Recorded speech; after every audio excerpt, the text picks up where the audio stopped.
Hello guys! Nakakatuwa may bunga yung aking kalabasa.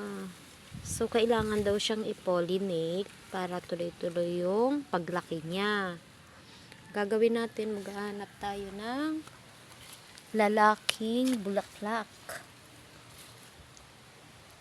Wala atang lalaking bulaklak.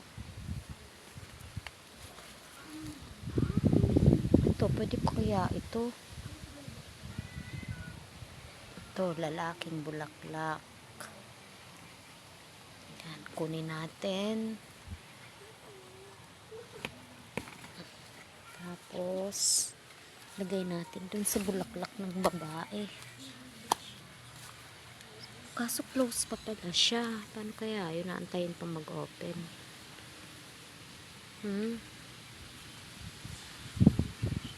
So, hindi pa siya pwede. Ito, meron pa dito. Isa eh.